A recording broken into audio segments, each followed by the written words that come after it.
Bonjour. Une fois de plus, je suis obligé d'insister sur les études.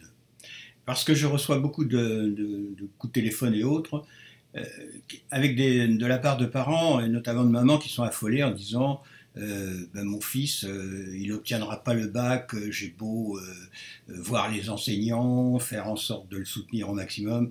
Enfin, elles sont mais vraiment angoissées par ça. Alors, j'insiste. D'abord, obtenir le bac, ce bac, vous savez que 80 et quelques pourcents, bientôt 90% des gens l'obtiennent. Alors que vaut-il?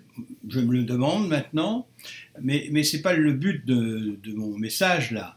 Euh, on n'est plus. À quoi servira un bac?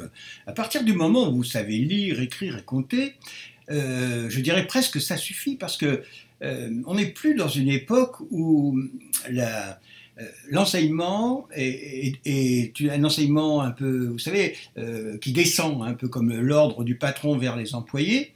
Là, c'est l'ordre, enfin, la connaissance de l'enseignant vers les élèves. Ça, on n'en a plus besoin. Enfin, c'est obsolète.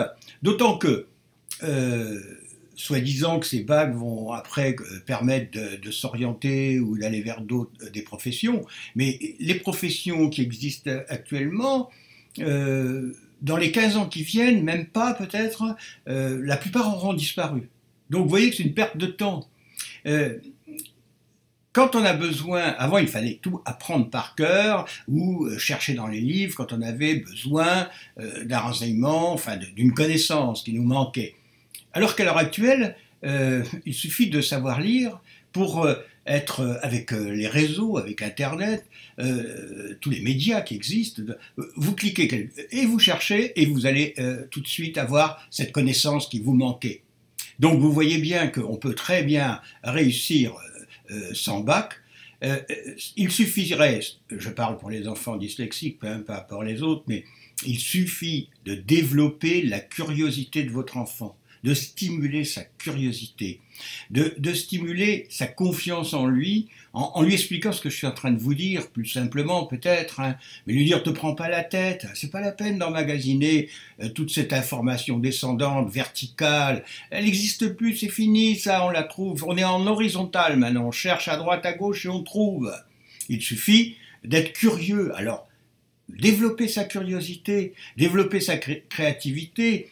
Et puis, comme je le dis souvent, axer sur ses points forts et non pas ses points faibles. C'est pas à quoi ça sert d'obtenir un bac, voire plus un, plus deux, et qui mène à rien. Autour de moi, il y en a des centaines qui ont des bacs comme ça et qui n'ont pas de boulot, alors que je connais très peu de dyslexiques qui n'ont pas de travail. Je vous assure.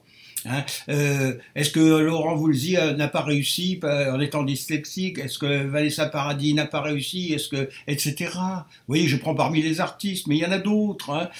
Donc, vous avez une pléiade. Et aux États-Unis, on cherche les dyslexiques. Développez leur curiosité, soutenez-les, développez leur confiance en eux, et vous verrez, vos enfants réussiront mieux et ne souffriront pas, parce qu'obtenir un bac dans la douleur, la souffrance, pendant des années pour obtenir ce bon sang de trucs que tout le monde a pratiquement maintenant. Alors qu'est-ce qu'il vaut? Voilà, bon, j'arrête parce que je suis trop long.